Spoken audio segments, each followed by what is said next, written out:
Sorry about that. So she tells me, kuja uone mtoto. So I rush back to her. By then kuna the CEOs wamekuja I think they were also making the rounds. So I call one CEO that was there. He was a guy, and God bless him. He was a student. Actually, walikuwa students, the CEO and the student nurses wenye ndio wanafanyanga kazi huko. So one of them comes, anaanza kusikiza mtoto wangu. Ananiuliza, daktari alimwona? Nikamwambia alipitia 10 but hakuniambia anything na hajapewa anything. So he tells me, your baby is sick and she's critical. I remember he said, your baby is critical. Acha nikuitie daktari. And he goes, makes a phone call and start calling the doctor. At this moment, I've started also calling the doctor that was supposed to come in the morning. So after they take my baby, wanampeleka hapo nursing station. Kwa nursing station ndio kuna the critical babies wenye sasa wako on oxygen, na sasa kuna nurses hapo. So wanaenda, the beds zimejaa, there are like 2 beds or 3. Then wakani set up mahali. So he starts listening to her. Akaanza, before the doctor came, akaanza kutafuta sasa kuweka oxygen. And remember the whole night, if she had that severe pneumonia, hatujafanywa anything, hatujawekwa drip, ndio wameanza kuwekwa drip, ndio anaanza kuwekwa oxygen. So the doctor comes and anaanza kumwangalia. And the doctor now that was to see me, he also comes, anapata sasa tukiangaliwa na the doctor huko ndani. So he tells me, ndio naona mkiangaliwa, nastaki kukanyanga on anyone's toes, acha tu kuangalia mtoto.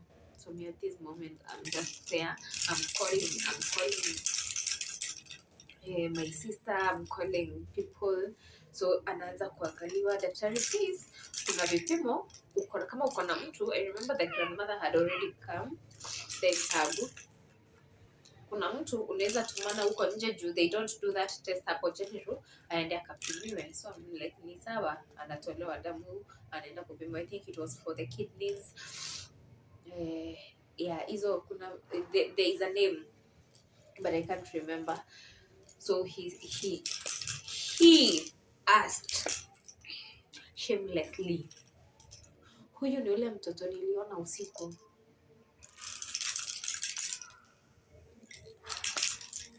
Shamelessly, huyu ni ule mtoto niliona usiku? So by then he says yes, anasikia kifua, akona pneumonia, but there is something else that he can't understand. So he's trying to do all those tests ndio aone kama ataelewa what it is.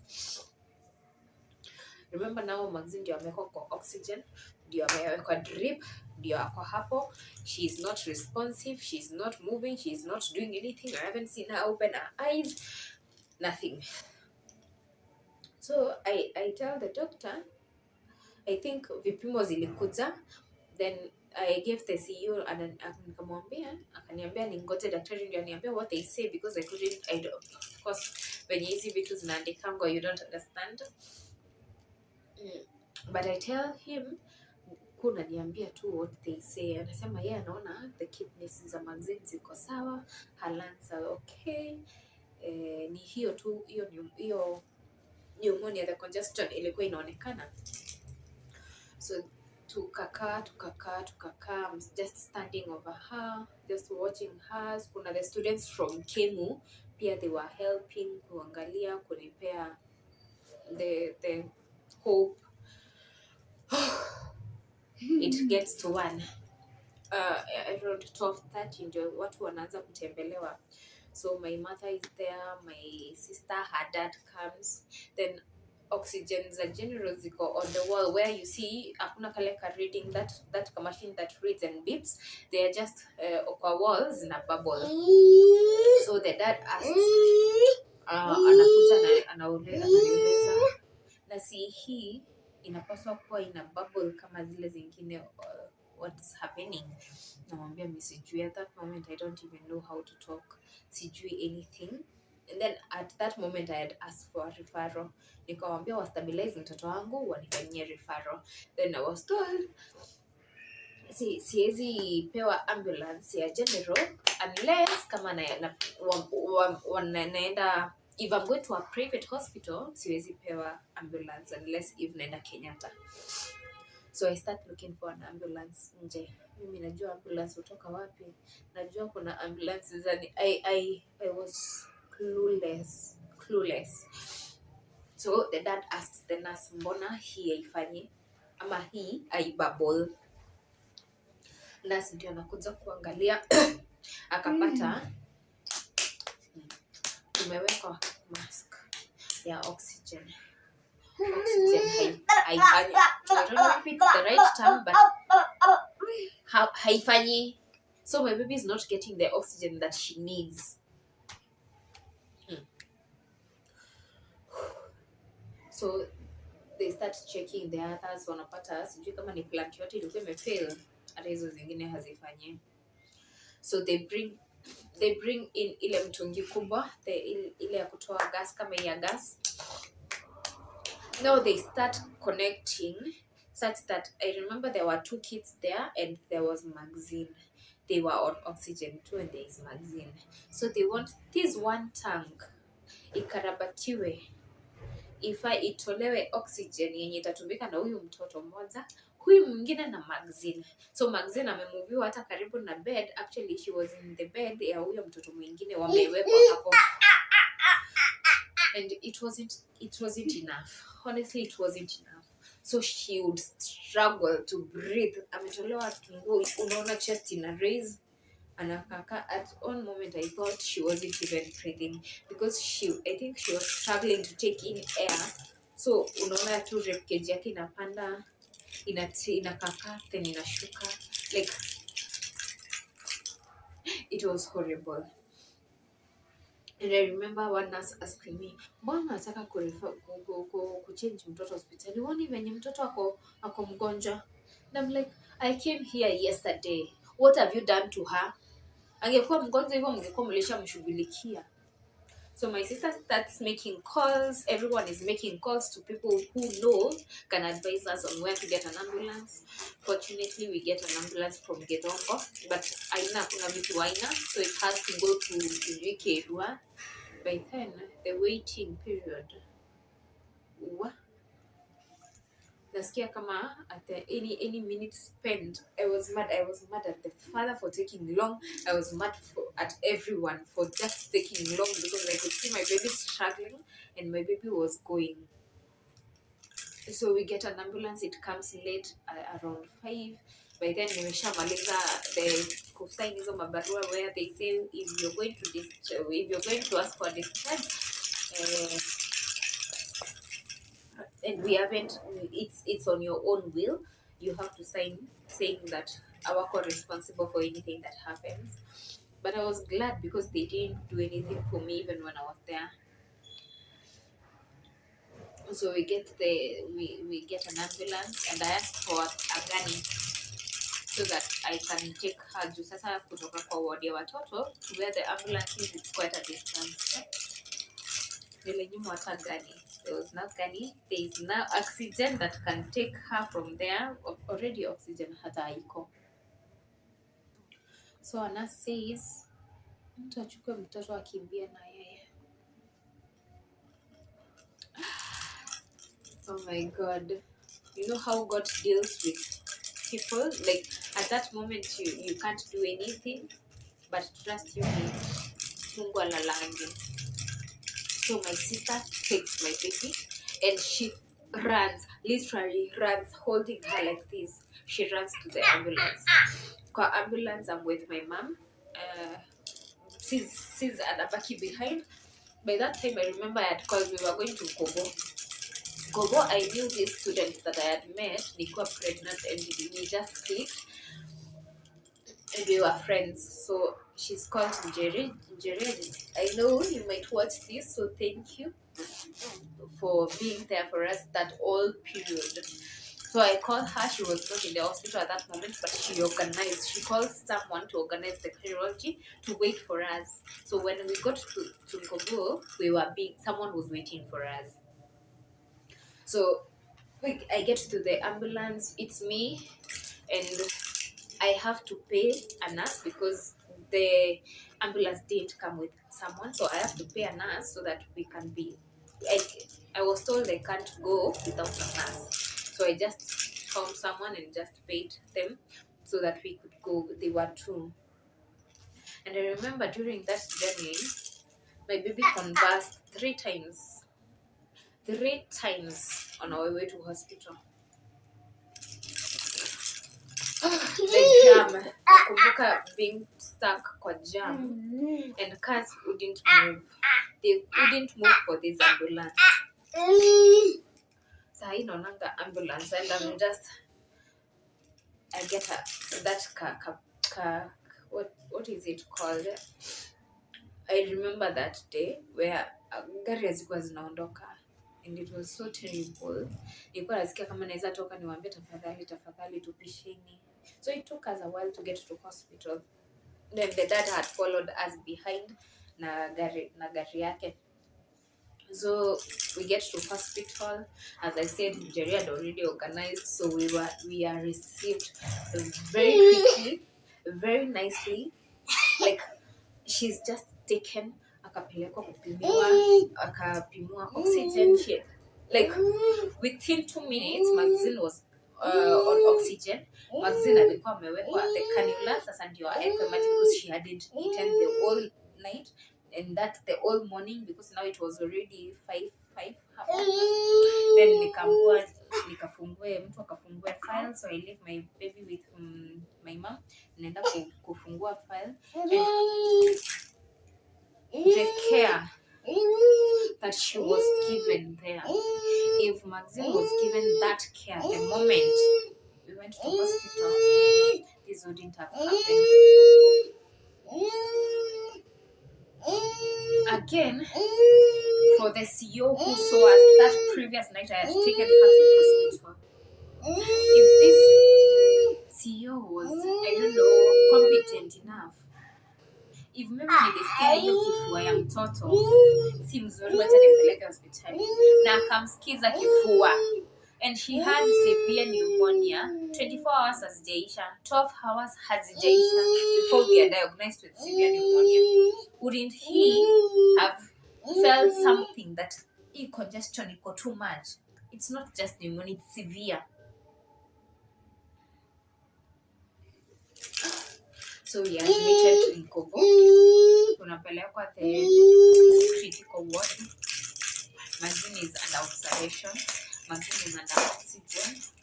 Maxine now is amewekwa drip, amewekwa dawa. Daktari amekuja akatuangalia, akaanza kumfanyia vipimo. So there was the known thing that is pneumonia, but now there is something else that haijulikani.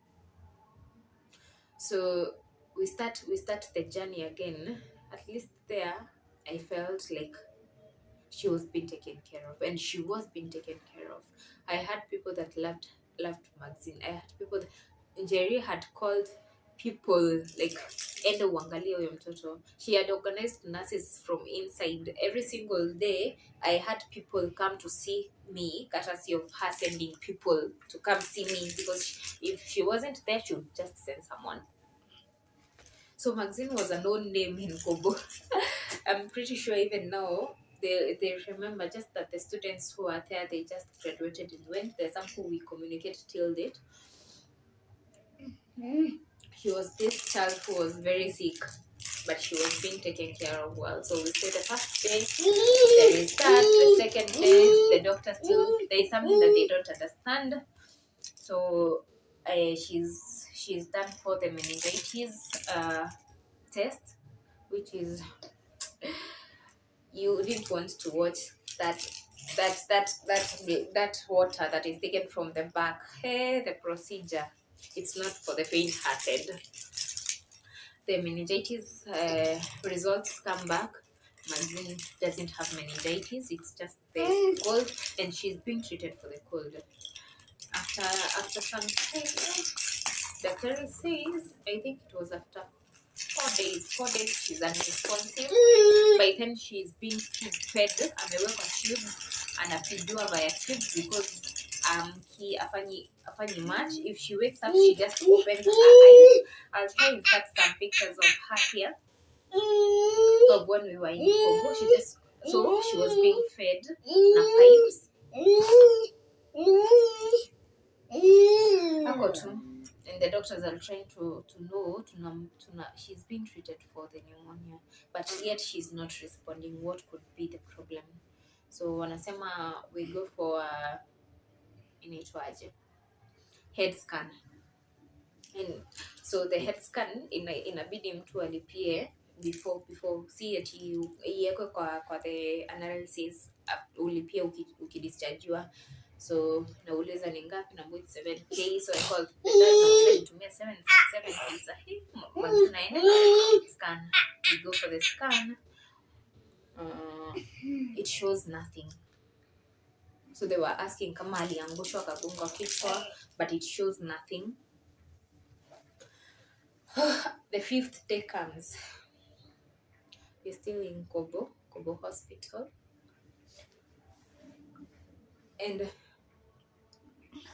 Maxine bado is unresponsive. She starts feeling oxygen. When you narrate, the normal oxygen level should be at least from 90 to 100. So Maxine yake inaanza kushuka. She's on oxygen, but sijui kama haingii. Inaanza kushuka. So inashuka hadi inaenda 0. I watched my baby being resuscitated, not once, not twice. And God ako ready kumwachilia. So the doctor katuita akatuambia, hey, your baby.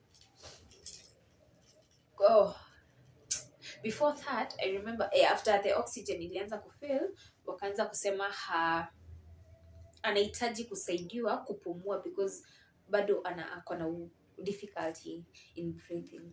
So they advise us to get a machine. It's called CPAP. CPAP helps give the push to the lungs. Kunini hiyo push yeye mwenyewe hajipei, zinasaidia kupeana hiyo push. So Maxine is kept under CPAP, but still she doesn't improve. Bado I improve. Bado nini zake zinaenda zikidrop, levels zake za oxygen zinaenda zikidrop, and she's not improving. So the doctor called us and told us, mali tuko, Maxine anashindwa kupumua. She can't breathe on her own na anahitaji kuwa kwa ventilator, and they don't have a ICU unit. Meru kuna ICU unit yenye inaweza keta Maxine. So he advised us to either transfer her to Gertrude's or Aga Khan. So tunasema ni sawa. Little did we know it's another it's another thing by itself. So we start asking him to give us directives on how it will all go. He tells us for Gertrude's, for us to be admitted, we'll need 400,000 before admission, on admission. 400,000. Okay. This mother kwenye hata NHIF kadi yake alikuwa amelipa after nilikuwa nimestopishwa job, stopishwa after our company, the company that I was working for ilifungwa. I didn't have a job, so I wasn't paying for my NHIF card. Neither was the dad. So and then here we are being told, so we need 400,000 on admission so that we can transfer our baby to the ICU unit. Aga Khan, they were asking for 700,000.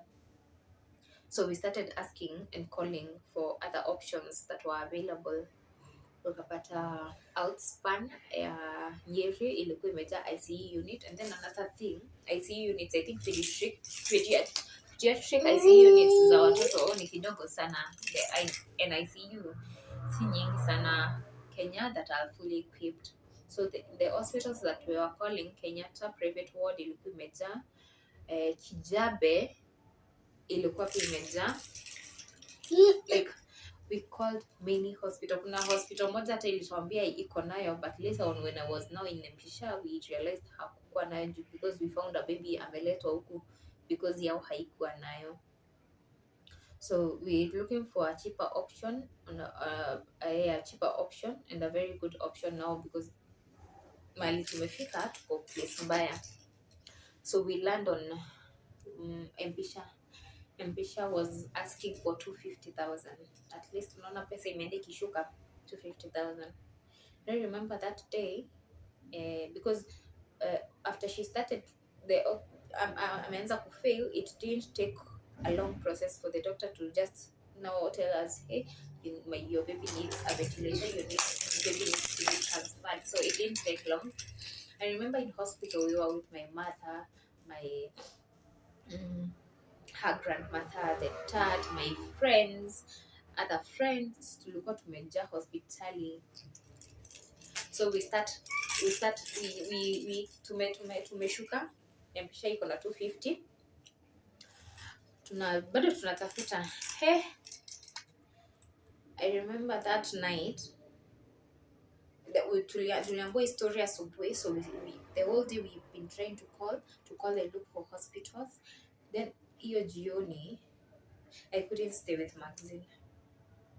I remember that same day hata kina mama wako wanafukuzwa because the place Maxine was, unaona venye kuna visiting hours, na visiting hours zikifika watoto wana nini, watu huambiwa sasa waende nyumbani. My everyone that was there for Maxine walikuwa tu hapo. I remember that night hata kina mama walilala kwa waiting area, my friends walikuwa hapo kwa waiting area, my sisters. She was bad, she was going. So that night it was the only day that I cried. I remember my friends used to come, wanaona Maxine and they cry. Mimi naona mchana ameshinda better, usiku ndio tuna struggle. It was a real struggle. I remember this nurse who was there for us big time. Like haiko inamaliza 30 minutes and then hiyo time rounds zilikuwa zinamikiwa na nurse moja na a student. So ni anashughulikia kila mtu, but Maxine ndiye alikuwa anapewa top priority because he was bad. If I say bad, alikuwa pabaya. So when people came to see her in the morning, na mimi naona at least she's better, wanalia, I used to wonder, mimi nimekuwa na yeye. I didn't cry at that moment, sikuwa nalia. I cried that night yenye sasa tulikuwa tumetafuta hospitali hatupati, ndo huyo ana resuscitatiwa. It was so bad. So I just nikatoka nikaenda kukaa waiting from area, and I remember crying and praying at the same time. I think at that moment God had me. I don't know, but God had me. I told God, my baby is suffering and she is in pain and I don't want to see her in pain. So just take her because I can't stand to see her in pain. I remember crying to God secretly somewhere and praying. I asked God to take Maxine because she was struggling, she was fighting to stay, fighting to breathe, fighting, like she was fighting. She is a fighter. And everyone, I think there was even wondering how she is just holding on. Everyone in the room, in the ward, was now praying for her. It was crazy. It was bad. So at 12, I remember at 12, I went to the dad and told him, hatupati hospitali, tuanze kutafuta pesa. We have the Mpisha option, we'll go with the Mpisha option. Tuanze kutafuta pesa, 250,000. I remember I wrote a message and I was forwarding it to everyone. And I remember the first cash I received was from a friend who we were doing accounts with, and it was Nesh. I used to call him small brother and he sent me 10,000. That was the first cash I received, and I felt like we can do this. And now those people, I was sending texts at 12:01 in the morning, and people would call, some would respond, some would now start getting to know Maxine is in hospital. So most people knew, but now they didn't know it was this critical. So around 5, 4, people were waking up to see the messages and calling to see nini mbaya. I'm sending money. So money started coming in. And when I say at that moment, when I said, God, take my baby, God had me. He didn't take my baby because he told me he's not ready. And God gave us money. People came through for us, for Maxine, in a very big way. By the next day, by 10, 12, 10, 12, by 12, we had 200,000. Then Maxine, now we have money inaenda kukaribia, but then ambulance, Maxine haizi transportiwa na ambulance ya Nkobo afike. It's not equipped enough. Just as the hospital, the ambulance wasn't equipped enough. So we started looking for an ambulance. We found the Red Cross ambulance. It was charging us 65,000. And her godmother, Teresa Mwendwa, I don't know, I probably don't know that I have this going on, but wherever you are, we are grateful for the whole time you held on to us. You walked the journey with us, even after, like, if I could pay you for everything that you have done for us, I couldn't. I cannot. And this is me saying thank you. Thank you so much, and may God repay you for everything that you did for us. So she told us, niachie the ambulance. So she organized for the ambulance to come from Nairobi, to come all the way. So by the time ambulance is okay Nairobi, and then it's from Kobo to Nairobi, it's from Meru, it's like a 4-hour distance or 5-hour distance. So here, when he called the ambulance, we made a place in Kenya, so he had to wait for it to come. It's only 4 hours of waiting. My baby is just going.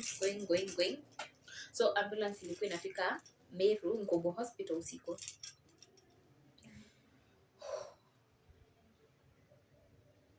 And it got there. Enyewe shetani akiamua kukufanyia vitu, he will just do this, do the other.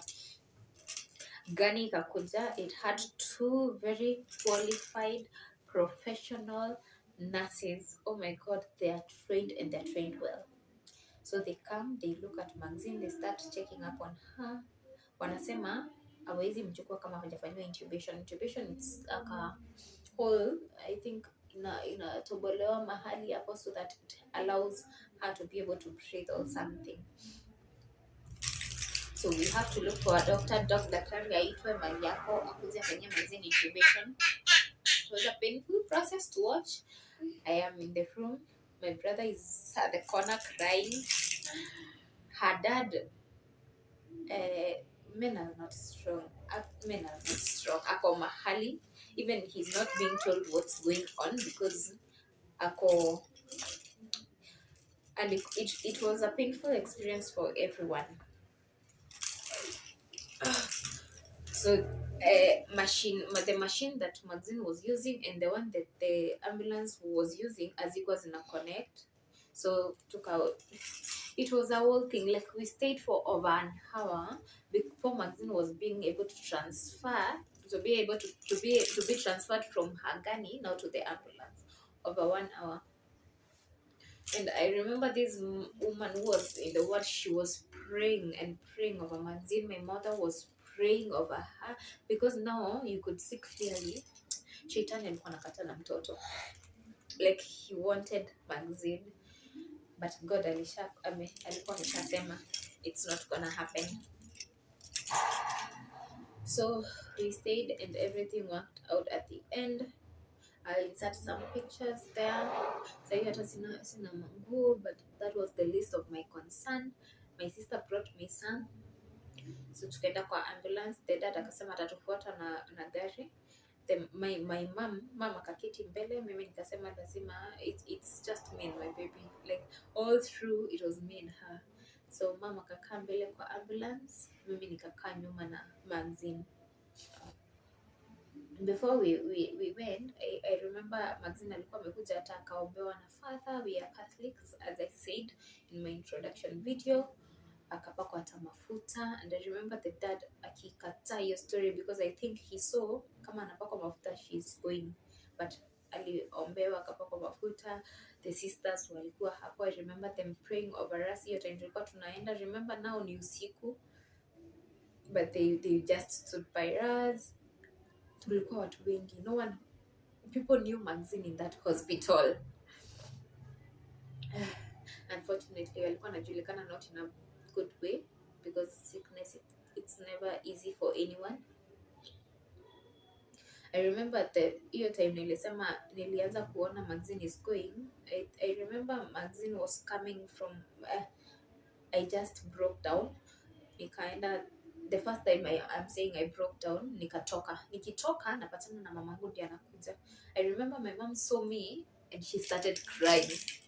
I think because I hadn't cried all that time, aliniona nikilia akajua Maxine ameenda, and she hugged me and started crying. Kaambia mom hajaenda, but hayuko poa. And that I think she felt a way just calm her down, because now at least alijua hayuko. And again I remember my dad coming to see her. As I said, men are not strong. My dad came to see Maxine. Nikamwambia dad, kaa na yeye hapa nikatupe diaper. I was going to throw away the diaper that I had just changed her. When I came back, my dad was nowhere to be seen. He didn't even say bye. My mom hiyo siku alienda akapatana na yeye huko kwa bench amekaa chini. He couldn't cry, but he was bad. So I think my mom sasa alipatana na dad, hakuwa amejisikizia, then kukuja hivi anapatana na mimi, kajua kuisha mtoto ameenda. But hakuwa ameenda. So we traveled to Nairobi, and I think I'll continue now the journey to Nairobi on another part, because I'm already trained and it has taken a lot of me to share this. So we'll be coming, and then it's also time I feed her, so we'll be coming on with her to finish off this story. So thanks for watching this far. I didn't know I could make it, but it took me back a while. It took me back, and I hope it won't be too long. If it's too long, I'll just cut it into two. I think it will be just sections and sections, because it was a long journey. It was tough. So April 2018, it was my worst year, but my baby is a fighter, and she's here with me fighting. So we'll see you in the next, as I continue the story. Thanks for watching.